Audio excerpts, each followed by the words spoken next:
80% of your intensity should be lower intensity, like longer runs once you get there, and lower intensity.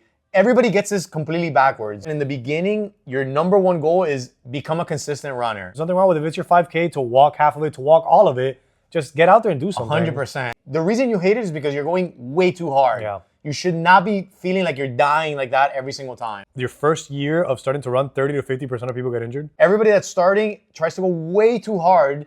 80% of their time is the hard stuff. I'm dying. My heart rate is through the roof the entire time. We are running a 5K. We are not runners. We are not. And although I hate when people say that, I'm not a runner because anybody could be anything. Anybody could be anything. Yeah. But I know you as the listener understands what we mean when we say we're not a runner. We didn't grow up running. We don't particularly enjoy running too much. We're strength people. We're meatheads. Yeah, I'm like a dog. I got to be chasing a... In what sense? I know. I got to be chasing a ball, a frisbee, a mailman, something. I got to be running after something. I can't just run all willy-nilly. Chase the money. You got to chase the money. Mm-hmm. Shout out to Cheese. So every time that if you go on YouTube right now and you search how to run a 5K, how to train for a 5K, something like that, you're going to get advice from runners. You're going to get advice from somebody who runs competitively. And likes it. It's just a different caliber of person. So we thought it'd be a good idea to give you advice on how to train for 5K from people who are in your same shoes. We also are not runners. We haven't been runners. I like to call it a running class for people who don't like running. Because like you just said, if you look up any of these YouTube videos, even the running class, master class that we did with Dr. Danny, which was great, by the way. You should check that out if you haven't checked that out already. Link right here somewhere. You can tell when she speaks, she's talking from a place of somebody that loves running, that enjoys this. Like, how can you not? Like, oh, just go out there and do it. You know, it's so much fun. It's like, not for the vast majority of people. Yeah, and I wouldn't say so much. I would separate the enjoy or like running, because I wouldn't say I dislike running. I do. But, okay, so we're different people. I think that it's more of a, I didn't grow up doing it, so it seems foreign to me. Like, I look out and I see these runners, and you don't identify with that. I don't identify with these people that go to run clubs and to marathons or races a few times a year. So I think we're appealing to that part of the population, but I don't want them to think, okay, you hate running, because I think you can learn to enjoy certain forms of cardio. Yeah, and I should you just need a bit more conditioning. I should rephrase it. I don't hate running, because running is like this whole thing that I'm like, I hate running because, at least from our point of view, suck at it. Exactly. We grew up, everything athletically that we tried, we're pretty good already naturally, pretty good at this, pretty good at. Running is hard for me. Like, I get out there and I'm struggling. I'm not going to lie to you. Mile 1 is not that bad. After that, I'm struggling. So that doesn't come naturally to me. So yeah, obviously I'm going to have some resistance to it. Yeah, and I think another thing too is that we skew and our bias is strength training. We work in a gym. Yeah. We're here. We're lifting weights all the time. Running is this whole other thing that you would have to do outside of that. I don't know if that makes sense. But the way I want to set this podcast up is we're going to tackle all the common questions about how to train for a 5K, how to pick up the habit of running, how to start running, how to avoid injuries, the right footwear, the right shoes, pretty much all the common questions. But again, from the lens of we're not running experts and we're not running coaches. I mean, we still are fitness professionals, so I want to give us some credit. I think you're okay. But I think that it's going to be a different perspective to hear it from people like us as opposed to hearing it from an actual competitive runner. 100%. Let's get right into it. Let's go. So let's go. Fit Brothers Podcast, where fitness meets common sense. Yeah. And I wear short shorts. And our shorts are slutty. Welcome to another episode of the Be Fit Brothers Podcast, where fitness meets common sense. With that being said, I'm Victor, and that voice that you heard, that golden throat, is Julian, my brother. Throat goat. So let's start with why are 5Ks popular to begin with? They're accessible. They're short. Anybody could join one. You can walk it. If you walk the whole thing, it shouldn't take you more than like 55 minutes or something like that. It's kind of like a group thing. You can gather a bunch of people to do it with you. I think usually it's like for a cause. Yeah, a cause. It's like the gateway drug of races. Although I will say, for me as a, again, non-runner, it's intimidating to think about anything beyond the 5K. Couldn't agree it's more. Like when you're thinking about now you're doing 6+ miles, I'm like, oh man, 3 miles is already like kind of my limit. So I feel like I'll have to poop on mile 3. Well, you maybe have to 4. poop all the time, so that's fair. a different I conversation. have to poop right now. I sure you do. Probably prairie dogging it. I'm prairie dogging. My main issue with 5Ks and these kind of races stems from, you guessed it, my personal root of all evil, social media. Because these people get on there and they make you think that you have to run like your best PR, you got to run a 7-minute mile. If you're not doing under 9 minutes per mile, like what are you doing? When in reality, I think a 5K and these kind of runs should be, and some of you look at it like that, and I'm glad you do. Maybe it's our competitive edge that doesn't let us think this. It should be to go out there and just, do your best. If you're doing it for a cause, you're doing it to support your friends, whatever it may be, just go out there and try your hardest. And if you want to train for it and try to do your best, go for it. But don't go out there and it's like what happens to me. I get out there and I'm already nervous because I'm going to do bad. I'm not going to do as well as I could. All of these things, I have to poop. So I think that intimidation factor is really the one that it stems from, like, that external pressure from people. And maybe it's just me. I was going to ask if maybe it's just you because you're a trainer, because obviously we have different standards, right? Like, I'm going to go ahead and I'm always honest on this podcast as much as I can be. Too much. I'm embarrassed to post my pace. When I pick up running again, I would never, those people that, their Strava or whatever, Strava, they post their stats on social media. Not me, not I, because of what you said. Like, but I think there's a standard of you're a trainer. Yeah. You're expected to have a 7-minute mile identity, or whatever. It's your identity, yeah. And it's like, no, a lot of us, fitness doesn't really translate so much like that. Where a lot of people think that because you're super fit and you can do certain things in the gym and you're athletic and you can go out and run 3, 5, 6 miles. Like, that's a very specific exercise, just like something like swimming. Just because you're really fit doesn't mean that you can go and swim for a mile. It just doesn't work that way. So I think there is a separation. I think there are a lot of people out there who start to pick up running and they just say, I know I'm going to suck in the beginning and I'm not really going to care too much about my pace. And they don't have a concept of what a good pace should even be. They're just going to do it wherever they can. Or even more innocently, you're going out and you don't even have a watch, you don't have anything to track you, you're just going and doing it. Like, that's wild. Yeah, I know, right? It's crazy. I'm looking at my thing the whole time like a paranoid yuppie. And I'm going to be completely honest with you guys, like we always are too. There was one point in here that I was so embarrassed to post my 5K times that I would run, and when I was turning my walk, because I had to walk in between, I couldn't run the whole thing. Pause it. Yep. We've been there? And you'll see your heart rate drop. If you look at your stats, you'll see your heart rate do some funny things. It didn't drop that much. And I do want to talk about how, like, everything we talk about on this podcast, all advice should be personalized, because there's going to be a lot of different subsets of people. There's going to be the people who haven't been doing anything at all, and then they want to start running. Mm-hmm. There's going to be the people that have been doing weight training or other forms of resistance training, and now they want to start running. So there's a lot of different groups and camps that you can find yourself in, and the advice is going to be a little bit different. And we're going to go over specific advice towards the end of this podcast, like how to actually put together a training plan and for different scenarios, depending on where you're at. I have a fun fact for you guys, actually, for all of you listening at home. Do you know that your first year of starting to run, 30 to 50% of people get injured? I thought it was higher. Nope, 30 to 50%. That's a lot, though. It's a lot. It's more than half the people. A coin. But I feel like a lot of it is that people don't warm up. Like, they kind of just go for it. Like, and we're seeing some over here. It's like, there's pressure. Sign up for the 5K. Sign up for the 5K. Sign up for the 5K. Not knowing that this guy's never run before. Not him specifically, but this guy's never run before. So you're kind of getting into something completely brand new without adjusting your body for this activity.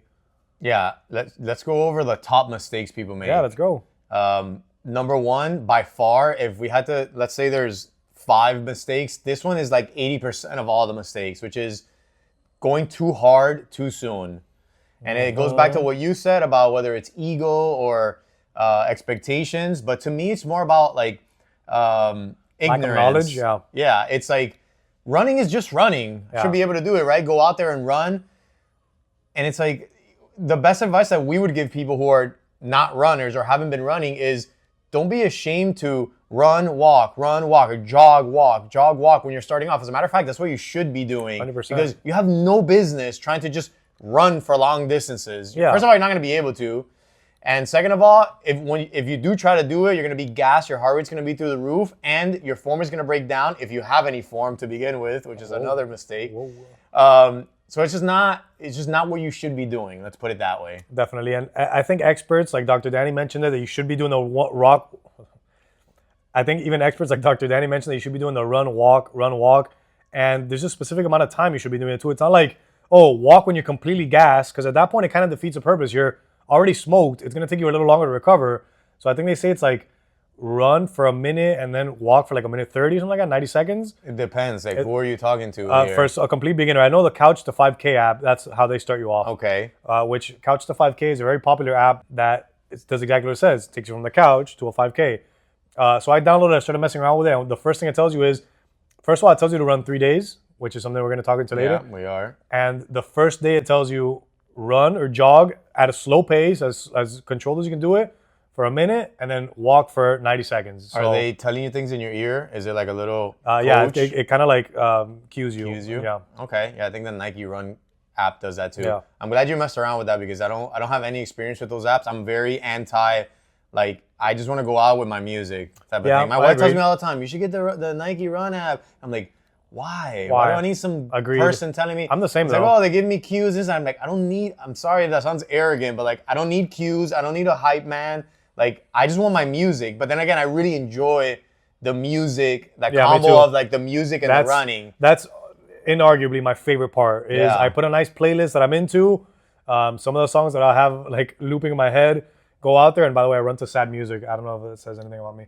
But yeah, that's my favorite part is listen to music. But there's a lot of really cool apps. If you guys aren't like that, the Nike Run Club, there's a really, really cool app that actually is super old by now that is called, I think, Zombie Run or something like that.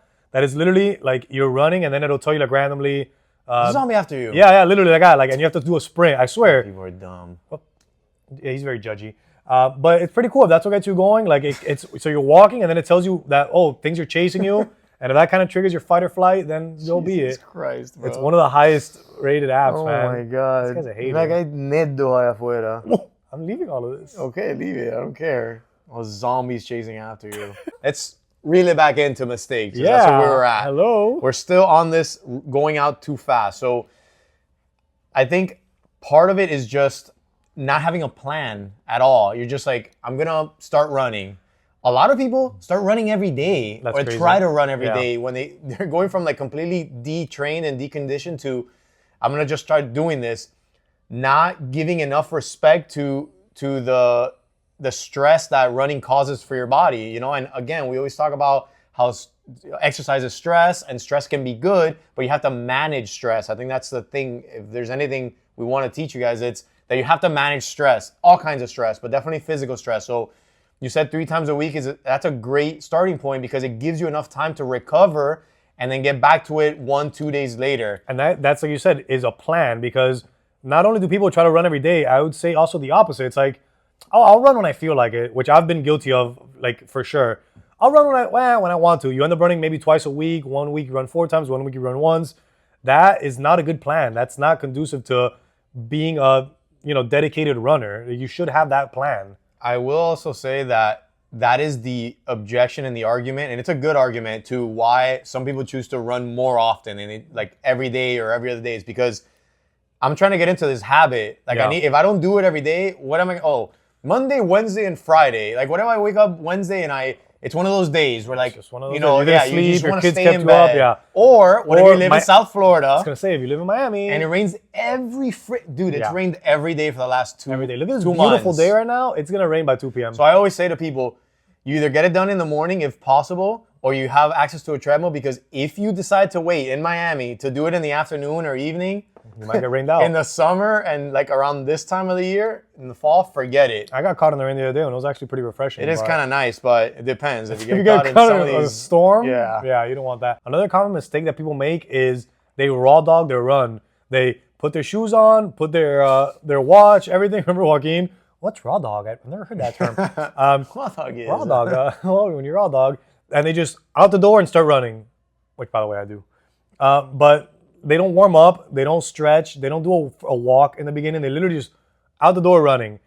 And why is that bad? I'm a little bit of a contrarian when it comes to that, but maybe I'm the wrong person to ask. No, but supposedly, I mean, all the research I did shows that that's one of the best ways to get shin splints, which is a very common running injury. Yeah, kind of. But here's the argument for it before I start to give my argument. Do you open your door and run?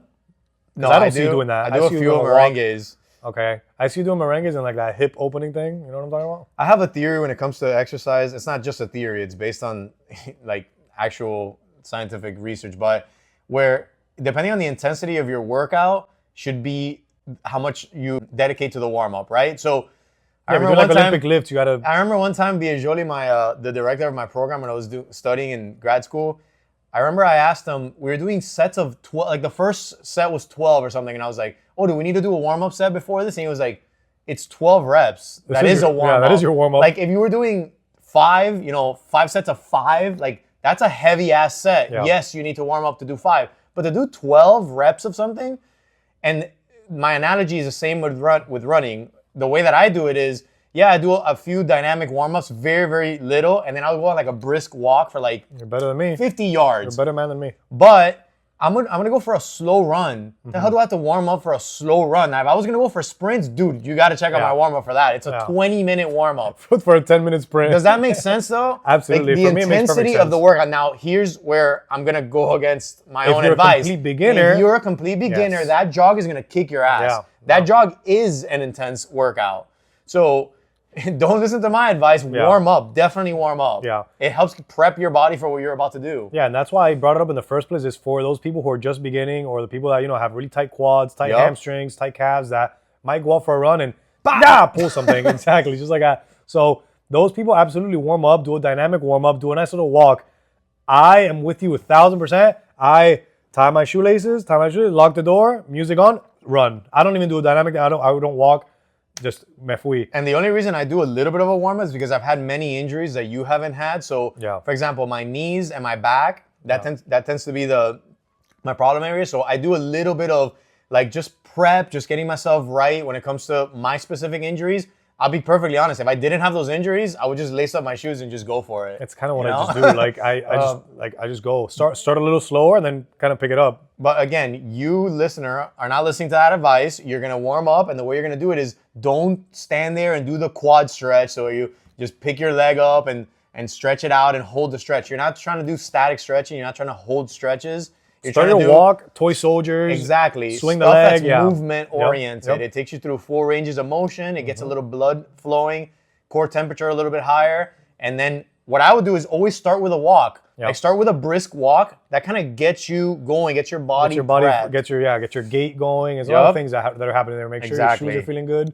Can we go back real quick to the first mistake? I know we talked about it a lot, but what was the first one again? we talked about trying to do too much, like too often, right? But we didn't talk necessarily about there's a certain type of person, I can think of one right now, who's running now every day after weight training.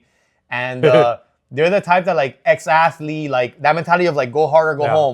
There's no rhyme or reason. I'm just gonna try to run 2 miles. And this is different than the person that tries to run every day. This is the person that goes out there and tries their hardest from the very beginning.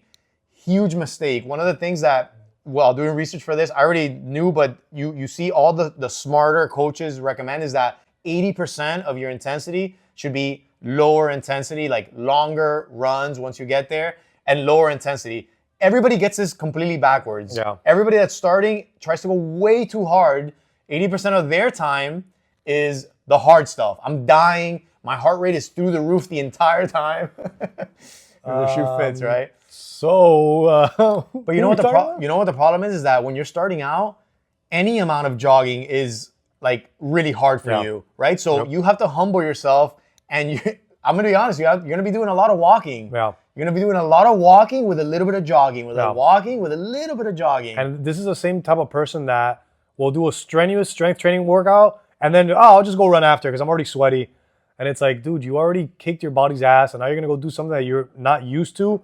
Once you're already fatigued, that's a recipe for disaster. Yeah, one of the things that people don't realize, the average person, we study this stuff, so you really go deep into anatomy, physiology, how the body adapts. People don't realize what's happening while you're exercising, so they don't pay any respect to it. What I mean by that is, let's take that person that just weight trained and now they're going for a jog. Muscles are fatigued. They've already taken a beating. Your muscles are working constantly while you're jogging, right? So that fatigue, that endurance that your muscles don't have, all of a sudden now you're gonna be compensating, you're gonna be changing your running pattern, and you're just basically trying to bump your head against the wall in the name of improvement, when you should be doing it fresh because you're trying to actually get better at this thing. You should be respecting it. Exactly. And then I think it's pretty common or pretty easy for the layman to understand, oh, I did a leg workout, I'm gonna run, that's legs. Yeah, I get that, my legs are tired. What they don't understand is You played yourself. no, not just that. Any workout you do, or like if you do a nice BFit workout or something, or you do something, a compound lift, your core is going to be gassed, and people underestimate how much core you actually use to stabilize yourself when you're running. Like, so all of these little things. Why am I getting so far away? All of these little things are like a recipe for disaster. You're just like you just said, you're fatiguing every little muscle in there, and then I'm gonna go try it out there. And it's like running downhill. Like your feet are kind of just getting in front of each other, trying to make you stay up. When you, like you said, respect it, especially if you're new. Dedicate its own time to it so you can actually improve at it. Yeah, and by the way, we're strategically spending this much time on this mistake because I guarantee you most people listening are making the mistake right now. And I'm not going to be sitting on some high horse. I make the mistake. I am the Again, mistake. because of the ego, right? Yeah. Like I refuse to see my pace go down. So guess what? My heart rate is going to be at 190, which it should not be at when you're training a slow, easy run. Yeah, it's never easy for me. So, and I think another reason we're harping on this mistake so much is because this is the one that causes future you to hate running. Exactly. Because now I did this. I'm so glad you brought that up. I did this horrible, strenuous thing and it sucked. It was really bad. And you keep doing that, it's only gonna get worse. Like, I'm gonna want to keep doing this? No, like you're gonna get that resentment towards running. Have you ever all the time? Have you ever like not tried to do the ego thing? Just I'm gonna run at a nice chill pace. Like I'm just gonna have fun with this today. I don't have a chill pace. Okay, so but I do have fun. I had fun on my last run and I was dying. But what I'm saying is I've done that. It's rare that I do it because of my ego, but I'll be like, I don't care what my pace is today. I'm not even gonna look. I'm gonna go at a pace, that conversational pace. I can have a conversation, I can listen to my music. It's very pleasant. It's a different experience because now your heart rate is where it needs to be, a little bit lower. Your body can do it for longer. So this is right to your point where why people hate this. They hate it. The reason you hate it is because you're going way too hard. Yeah. You should not be feeling like you're dying like that every single time. Last time I ran, I was dying the whole time. But like we said earlier, the music was so good that I had a great time. I was dying and I was like air drumming. But and you're dying because I'm dying because I respectfully, you're very deconditioned. Like I run a little bit more than you. 1,000%. I don't even think respectfully was needed there. Disrespectfully. But I mean, I want people to understand that, like, yes, it's gonna suck in the beginning, but again, if you do the run walk thing, then you'll be okay. I don't think a lot of people have the discipline to be like, okay, and by the way, there are days where you should feel like you're dying. Like even a good coach will give you like, you know, a tempo day or a threshold day or an interval day where like, hey, you're gonna push it and then you're gonna ease off. Then you're gonna push it like that. And I think this is even more of a common error in men because obviously the whole ego thing. And now I would say also, and this is an advantage you have, I know you don't have your watch connected with anybody, right? Oh, you're not sharing your stats? Karina, actually, my wife. Oh, that doesn't care. She's not going to judge you. She's the nicest person. I have mine with a bunch of assholes. So anytime I do any sort of miserable run or something, I get a bunch of attacks. A bunch of like half joking, like, wow, nice run, whatever. Break a sweat yet? And I'm like, you guys are a bunch of assholes. Yeah, that's what like the competitiveness of all this, I don't think is... It can be good, but it can also go against you. Yeah, for somebody like me, I really don't care, so it's not that bad. For other people, it will. Yeah, I can imagine that absolutely will destroy you. Like, 100%. I don't want to share my stats with all these friends of mine that are going to see how bad my run was. Again, it goes back to like why I don't share my pace on social media. You know, I'm not going to embarrass myself like that. You run a 9-minute mile, it's like, that's good. Okay, another mistake, we're almost done with the mistakes, is wrong footwear. Oh, yeah. What is wrong footwear? What shoes should you not wear? Well, I run in Converse. No, I'm just kidding. So usually when somebody's just starting to run, they're either in two camps. I'm going to buy this shiny new pair of shoes because I'm the shiny new pair of things guy. Or I'm going to get these beat up old, these are my exercise shoes. And it's like a flat, destroyed, like Nike Shock or something like that. There's a huge spectrum of people when it comes to shoes. It's really, really strange. For me, though, it's usually like what you see is like if you're just starting off and you're like one of these guys that I don't know what I'm doing, you're going to get cualquier zapato, whatever shoe you can find in your thing that's a little dirty, maybe has some paint on it because you painted. This is like the cheese of the... Well, no, cheese is the type to spend money. No, but Cheese just bought whatever shoes. He doesn't even know that they're running shoes. They are. That's just ignorance. But somebody like Carlos will go out and run in Converse or whatever shoes he's just wearing.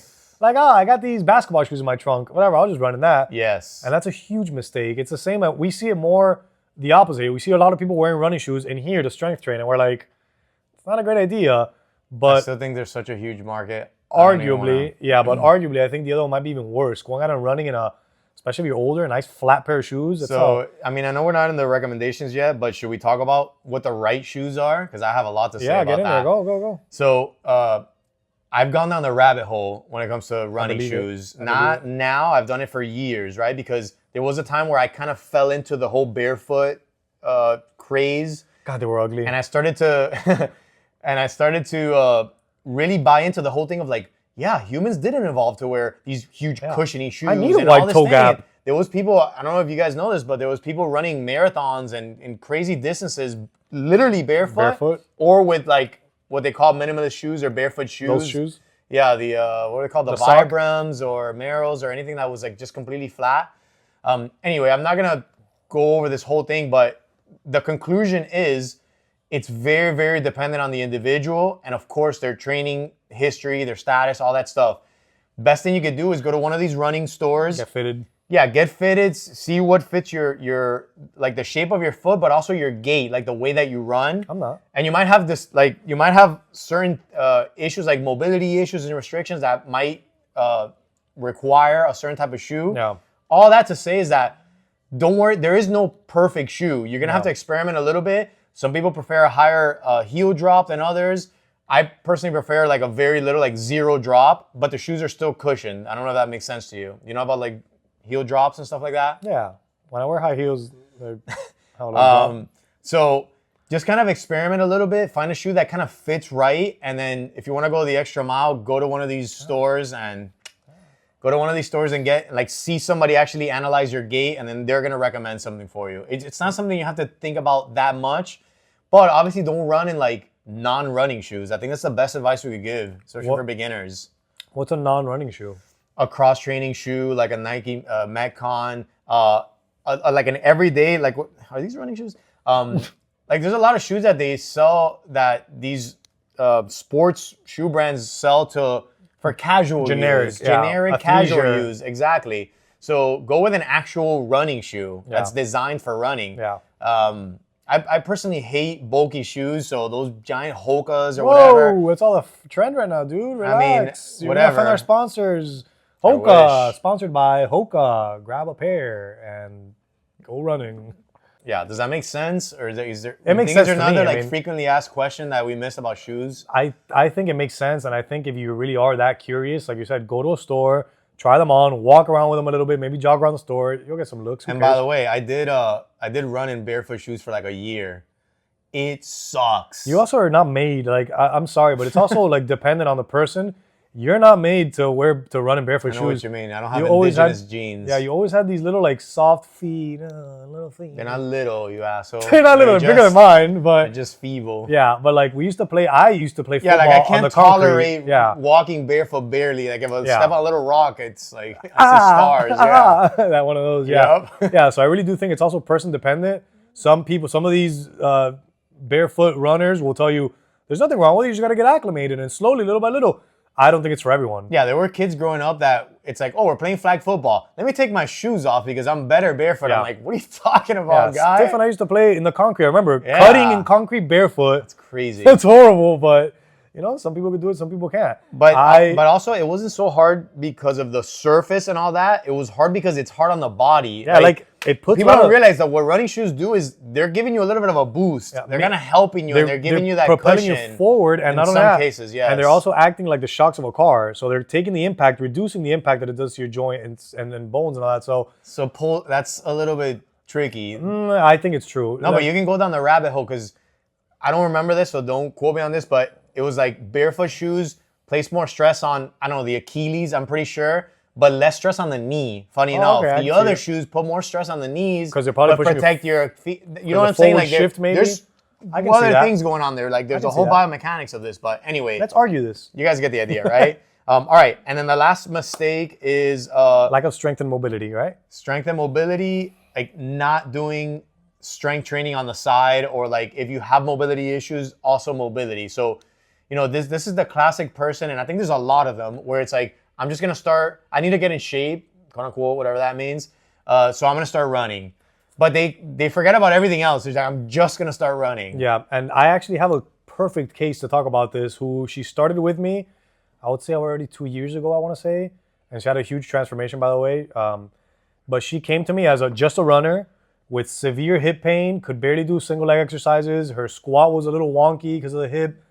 We started strength training, working on those areas.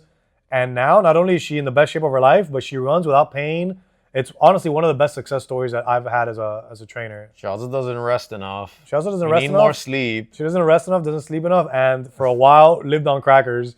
But she talked to our Karina, to our dietitian.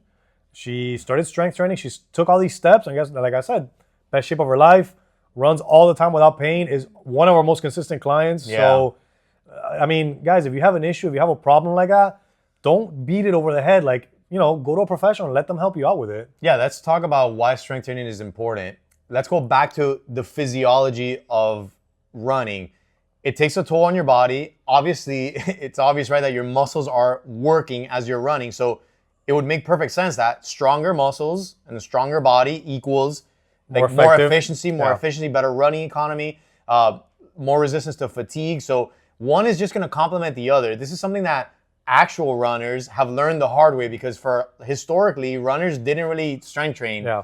I remember when we had the other gym, Scotty, shout out to Scotty, used to train a group of runners because we were right next to iRun in Biscayne. When it first opened up. And first of all, they're psychopaths. They would train at 4:30 in the morning. They would come and train with Scotty at 4:30 in the morning. Why even sleep? But I remember that was like the inflection point where people were realizing, okay, this is gonna help me. These are like marathoners that are running the Boston Marathon.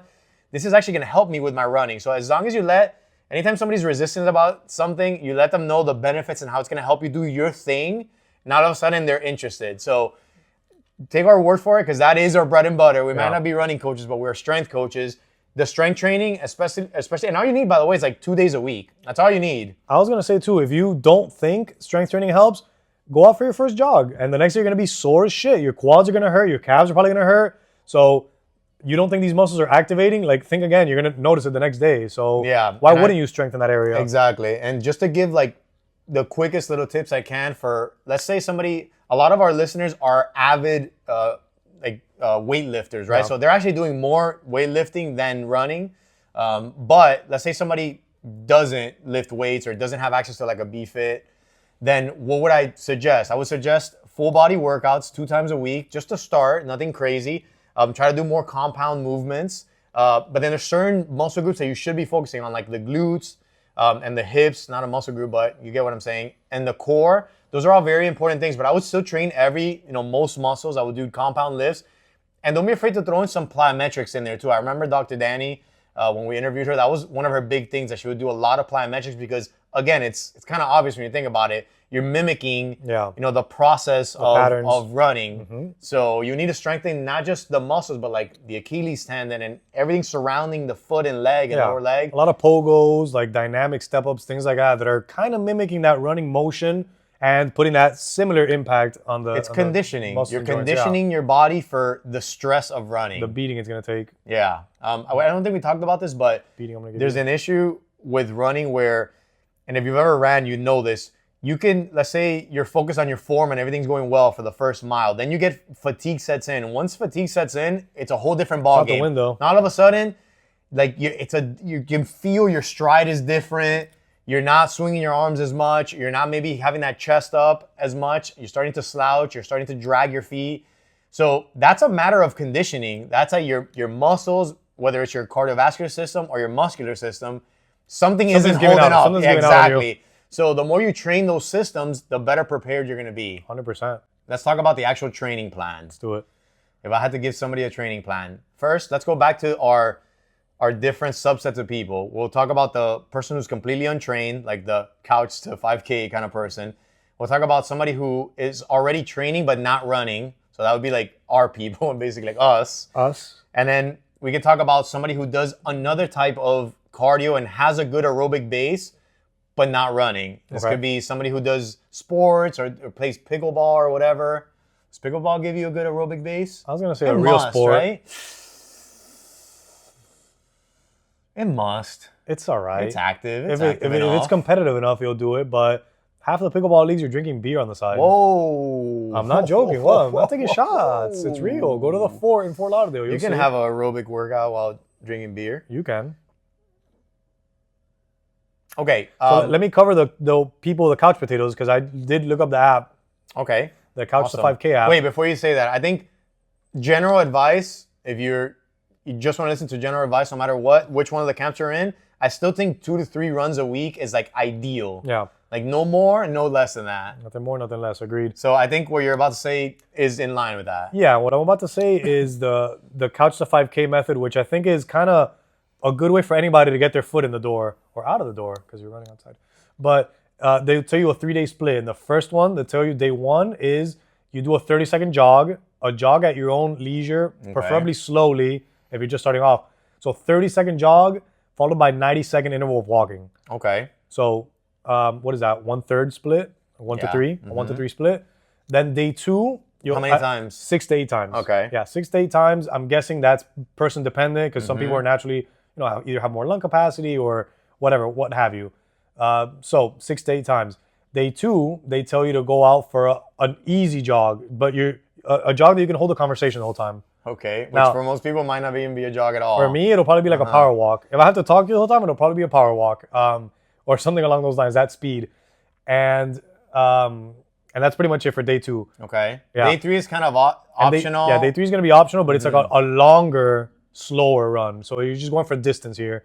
Got it. Yeah. Okay, so you're not really tracking anything. You're just going, especially in the beginning. Yeah, just going, like go as long as slow as you need to. I should say, I can't believe we haven't mentioned this, but like a commonly asked question is, how long would it take me to train for a 5K? Ah, that's a good question. Yeah, and again, everything it depends, but generally you can get ready, even when starting from scratch, 8 to 12 weeks. I would kind of push more towards that 12-week mark if you're completely untrained. Yeah. And when we say you can do a 5K, you're not going to be there in the front of the pack, obviously, but you can run the 3 miles. You can probably finish it, yeah. Exactly. But the reason I'm bringing that up too is because one of the things that you have to understand in the beginning, your number one goal is become a consistent runner. That's it. It's not so much these 30, 90-second intervals. I mean, there are the analytical people that want to do things the right way.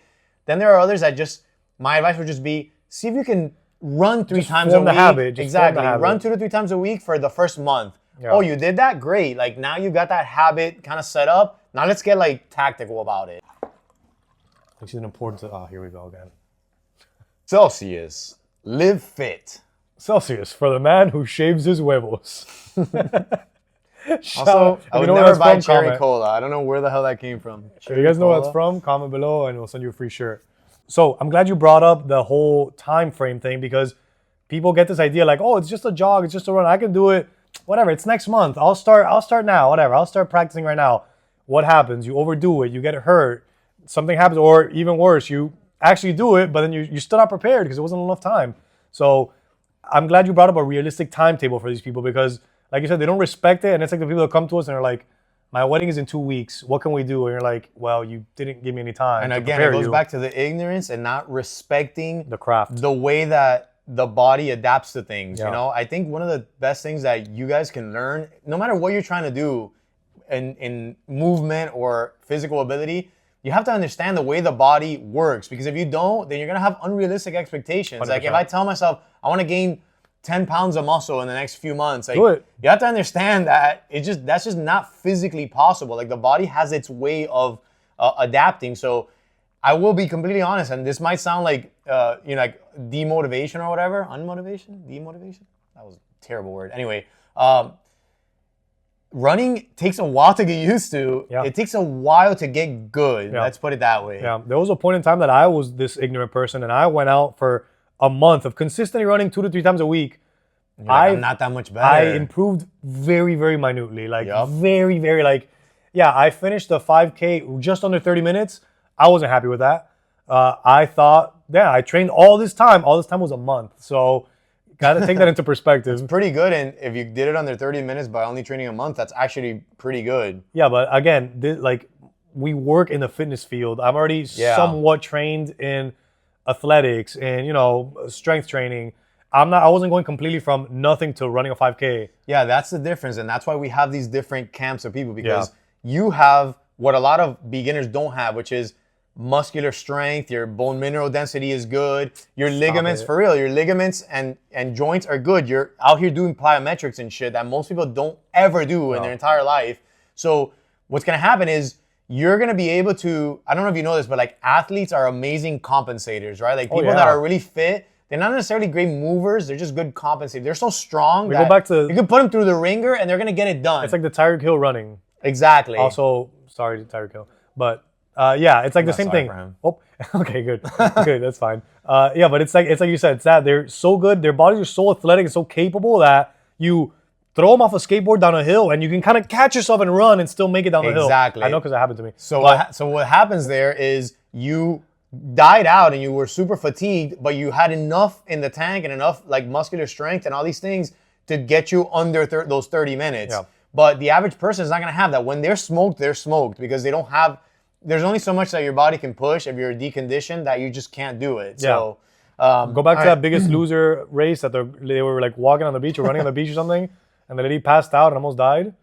That's that's an extreme example, but that's what can happen. It could easily happen. Now let's go back to this to the Couch to 5K thing. Does the app recommend any type of cross training or strength training or anything like supplemental? I'll be honest with you, I didn't see that, but all the research I did, and I'm pretty sure they mentioned it too, is like when you're not trying to run, you should be in the gym, you should be biking, you should be walking, you should be doing all these other like active things to help your body. It's not just about the running. Yeah, because you have to understand that although there isn't a lot of overlap between running and other things, there is such a thing as an aerobic base, what we call it, right? So if you're the type of person that has participated in aerobic activities, by that I just mean like anything that gets your heart rate up for elevated periods of time, then you do have a little bit more of an advantage because you have that aerobic base. A lot of us are building that aerobic base by running, and I'm doing the bike too because the bike does help you with the aerobic part of it. Like your cardiovascular system For sure. has to become more efficient too. Without putting as much stress on the joints. Exactly, So, without putting as much stress. So I'm strategically, I'm doing my tempo runs or my intervals, I'm doing my long runs, and I'm doing my bike because I think the three of those are going to give me like the perfect combination. Combination. So, Combination. all right, so we got the fight to the 5K. I keep saying it wrong. The Couch to 5K people. Any different advice for the people who are like already training, let's say here, or doing weight training 4 times a week? Yeah, I would say, and this is completely unprofessional advice. Like, this is just me putting it out of my Yahoo. I would say the main difference for me is don't restrict yourself to those strict 30 to 90 seconds. Like, try to push yourself a little more. Maybe you could do a minute and then walk 90 seconds. Because you already, like you said, you have a little more of that aerobic base. You have a little more muscular strength. Maybe you could push those times a little more. It would be my main difference. I'm doing 2.5 minutes on my interval days. Okay. But that's because, again, it's like I've ran in the past. Like I'm making it sound like I'm not a runner at all, but I used to be in a basketball team. We had to run for extensive amounts of time, not just playing basketball. We actually went on. Yeah, you ran laps. It was very dumb. They would make us run 3 miles, then play basketball, then weight train on the same day. But anyway, wow. So I am comfortable with the act of running, which a lot of people are not. 100%. Like all you gotta do is drive around and see the way people run. Yep. Sometimes I'm appalled. I'm like, we haven't even touched running form. No, we can't even get into running form because we can't we're analyze talking your about run, beginners here. And we can't analyze your form, and there's nothing we could say. We're not going to tell you, obviously, like there's some things that we feel like everybody should know, but it's not true. Yeah. Like don't run on your tippy toes. But for the sake of this discussion, I just mean that if you have some sort of experience, if you ran track in high school or something like that, like you said, you can push these times a little bit more. If not, then if you're completely beginner, I would advise you to watch some YouTube videos, maybe consult with somebody. They say to record yourself, but you don't know what the hell you're doing. Yeah, what are you going to know? So you can look at yourself. It's like when we open up the hood of the car. Oh, like there's an engine. Yeah. Oh, that's definitely it's all looking good.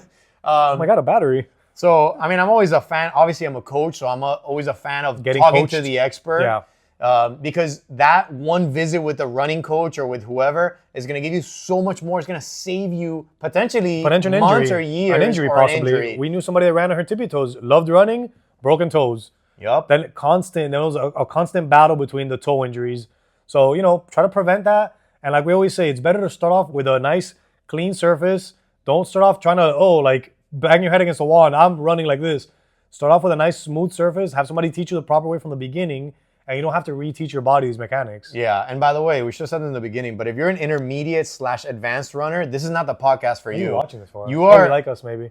You're in a completely different camp at that point. Like, you should be watching different YouTube videos. Yeah. Like, the ones that I'm watching now, it's like, again, from professional runners, and I'm learning all these things that you need to have gone through steps 1 through 5 in order to get to this level now, right? So we're talking to the people that are just starting out, that don't consider themselves runners. So in that case, you do want to start learning about running form, what they call running economy, and get into the habit. In this economy? Get into the habit of running before you start to complicate yourself with like cadence and all these other things. Yeah, and I'm going to be honest with you. I'm kind of going the caveman barbarian route on this 5K. I'm just, of course, I'm just running and I'm going out and I'm running and doing what feels natural. I don't recommend it for everybody else. Like, I think what you're doing is much smarter. I am not a smart man. So I'm going to go out and bang my head against the wall and we'll see how it goes. You would enjoy the intervals because you get to take breaks and then you get to go like at a nice pace, but then you get those 90 seconds to breathe and recover and then go again at a nice pace, as opposed to there's people around just dying and I'm dying more and dying. Like when you just run, it's hard. My technique is there's people around, I'm going really, really fast. As soon as I turn the corner, walk. And then I do it all over again. Very important to emphasize again is that you want to do the 2 to 3 times a week because you need something that people always neglect in the beginning is recovery, right? You need to focus on recovery when you're training for anything just as much as you focus on the exercise itself. And I know you guys aren't sleeping as much as you should. Every time. I know you're not going out there and doing these Instagram recovery protocols, these Huberman protocols where you're doing sauna 3 times a week. And, nobody is. You know, all this other stuff. So you need to think about recovery. You need to think about giving your body the stimulus, aka the run, taking the next day off or the next 2 days off or doing weight training or something different. And then hitting it again. So 2 to 3 times a week. If you're closer to the 5K, like if you've signed up already, go for the 3 times a week, go for more. But you don't need to do 4 or 5. Like we know people that are running every day. I don't know how they're doing it. Yeah, wouldn't recommend it. But people are people. To each their own. People are different. So since we're talking about recovery, what would you recommend as far as recovery? Like should I be foam rolling and stretching after and hopping in an ice bath? I mean, if you want to, but you don't have to. I would recommend, more importantly, diagnosing, and maybe you don't do it yourself, maybe have somebody do it for you, but I guess your body will tell you where you need more recovery. So like if after a run, your calves feel really tight, maybe you should do an extended stretch period for your calves. If you feel something in your hip, maybe foam roll the hip. I think, I know it's boring, we always say it's all very person dependent. So there's not like one set, this is the optimal recovery. There's for one thing post-run. that everyone needs to be doing, and that's sleeping. Oh yeah, no, 1,000%. That's it. But like, yeah, that's pretty much. But it's not that obvious for people. That's why I mention it. Yeah, just get some sleep. Oh, I gotta censor it now. Damn it. But other than that, I would say like my personal recovery is I'm done with the run, walk a little bit. I might sit, do this little thing, but I'm not doing anything crazy. If the next day you're feeling some type of way, your hip is hurting again, your hamstrings feel unnaturally tight, then maybe, did I spit on you? No. I'll do it if you want to. Okay. Then maybe you should be emphasizing on these other areas and stretching. And I think ice baths are completely unnecessary unless you're an athlete. I take a nice cold shower after my run, but not immediately after. And I don't do it for recovery. I do it because if I don't take a cold shower, I will sweat for hours, the rest of the day.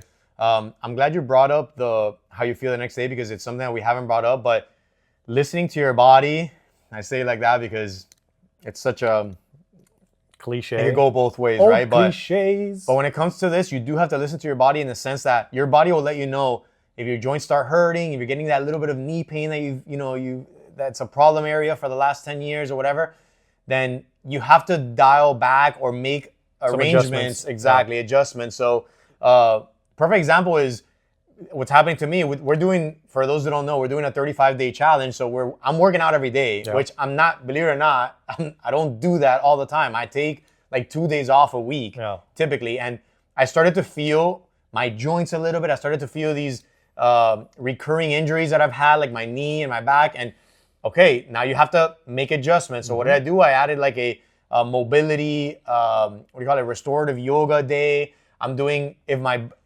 the running is bothering me, then I'll do a little bit more bike on a given week. So what I mean is just listen to your body and for the signs of like tightness, soreness, pains and aches. Overuse. And by the way, like one of the best things you could be doing is, again, strength training. Strength training is not going to wreck your joints in any way compared to running. Yeah. Strength training is slow and controlled. So you can theoretically do run, strength train, like back to back to back Yeah. without any rest days, I wouldn't recommend that, but you can get away with it.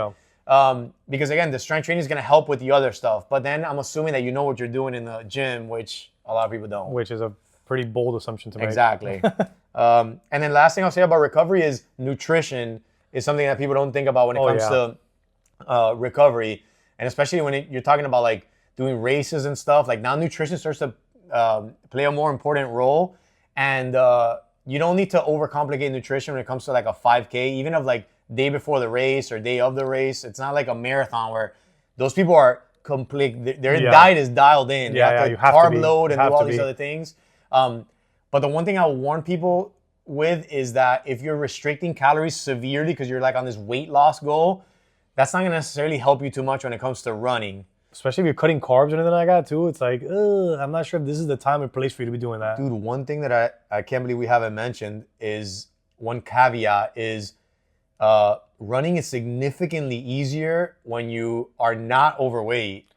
Oh, yeah, but I mean, I figured we, kind of assumed when we said you're starting from nothing to...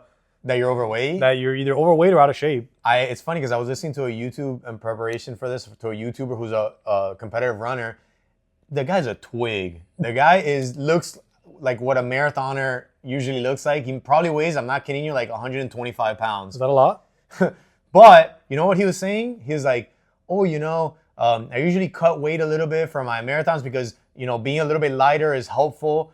And I'm thinking to myself, dude, you already weigh 125 pounds. But what that really told me, the insight is, what if you weigh what the average American weighs? Yeah. Which is for a man like 200 pounds. And for a woman, it's like 160 something, 170 something pounds.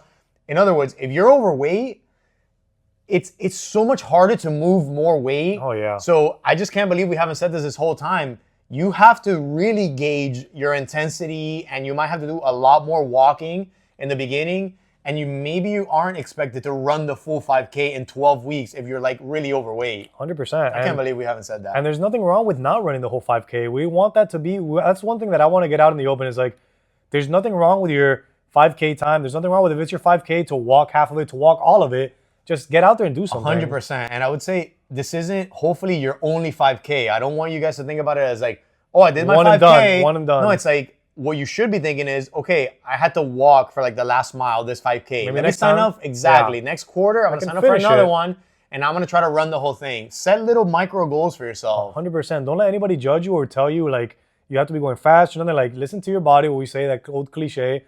Old cliches. So yeah, don't let anybody judge you. This is all about self-improvement. So like you just said, first 5K, I had to walk the last mile. Next one, I'm going to try to run the whole thing. Set these little micro goals. I feel like that's the only way or the best way to improve.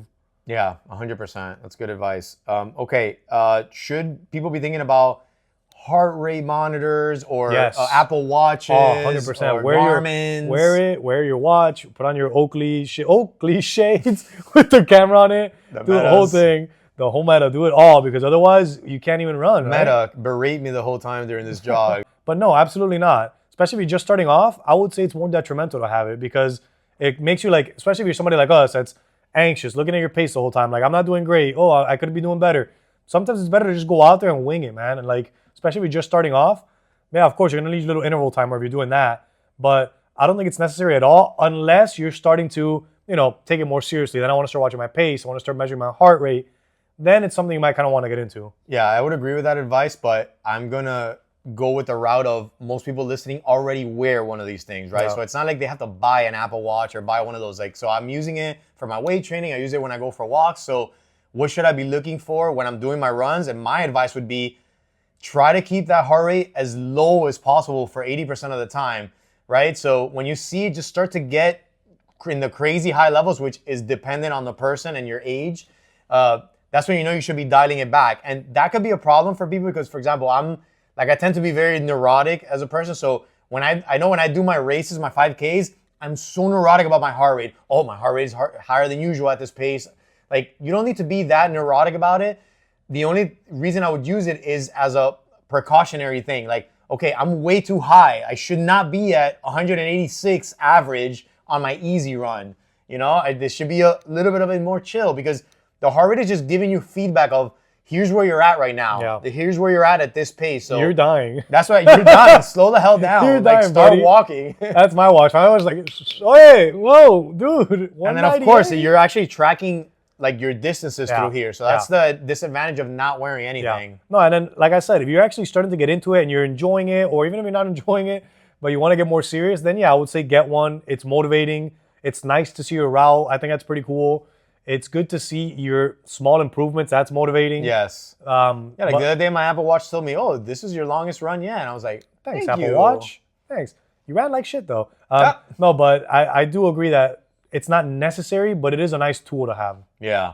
I think we can kind of conclude this, and I've said it many times, but I will say it again, is that people underestimate how easy, quote unquote, most of their training should be. Like, take your time to build the engine, the aerobic base, the body. Take your time with it. You're not in a rush unless you're one of these people that, oh, my friend signed me up for a 5K next month, which I'm sorry, but like, don't have any expectations at that point. Asshole. Oh. No, just don't have any expectations. You're gonna walk it. Fine, great. Yeah. But if you're like serious, I'm gonna get serious about, I'm gonna do this the right way. Then have patience. Yeah. Take your time with it. Yeah. Running, like any type of exercise, it's not something that happens overnight. It takes a while. Yeah, you know? Ferraris weren't built in a day. Yeah. So yeah, even if you are using your Apple Watch, like, use it to know when you're doing too much. Use it to kind of like you said, give you those little milestones or little micro goals. But don't use it to let it judge you. Don't. Or let your asshole friends judge you. Don't let your on little post. asshole friends in here judge you. Piggybacking off of what we just said, everybody is always scared of injuries, as you should be, because of the scary statistics that you said in the beginning. But if you follow our advice of going slow and gradual, that is the best defense against injuries. 100%. And I feel like with running injuries, it's like, once you got the injury, it's almost like, all right, nagging. too late. It's nagging, If you get shin splints, if you've ever had shin splints, like if you get plantar fasciitis or whatever, It's not going away like that. not like that. No. Now you're going to have to take time off for the most part. So now there goes your whole plan. And it's all because you went too hard, you did too much, you went too fast. So in order to prevent that, if you are the type of person that, wants to do it the smart way, just do it slower. Yep. That's the best thing you could do. And then, of course, strength training. That's going to help you too. I mean, that's really all the advice you need, because everything else is, like you said, follow all these tips, wear the appropriate footwear, don't go crazy, don't be too aggressive, and have somebody watch you run is a great idea, because people tend to be too stompy, or they run on their toes, or all of these things that could happen that you might not feel weird that first week, but over time it will catch up to you. Yeah. With all this being said, I think we're covered all our bases. I think so. If you have any other questions, let's So- continue in the comment section. Yeah, I think I'll just leave you guys with, when it does come down to that race day, just show up early. If you're like me, go to the bathroom. You might have those Definitely jitters. go to the bathroom. Go to the bathroom, if you want to eat something small, banana before, I would recommend something like a little fruit or something Whatever like that. you usually eat before your Yeah. runs. I think keeping it, what the Keeping it runners consistent. say is like the same thing you do all the time. Don't try to give your Yeah. body something new. Yeah. Oh, on race day, I'm going to Yeah. have this thing that I never have. Yeah. Don't compete with everybody else. You're there for yourself. Don't look around like, oh, they're hauling ass out of the gate. Run how you've been running. Don't go crazy. Pace yourself. Just try to finish. I think that should be already something you pat yourself on the back for. Yeah, remember your plan and Remember stick the to plan, it. stick to it. Run with blinders. Forget all the hype people go around you. The energy is great at these races, so enjoy that. Take it in, but don't let it fuel you into thinking you have to go faster. By the way, I'm going to ignore all that advice on By the way, I'm my gonna race ignore it. day. I'm gonna beat the shit I'm gonna out try of to you. beat Let's all of go. I'm beating those people with the strollers. Last time I We lost got to money. people with We got money on strollers. this. So guys, we hope you learned something as usual, and more importantly, that you enjoyed this episode of the BeFit Brothers Podcast. Runcast. You have anything there? Hope you got a good day.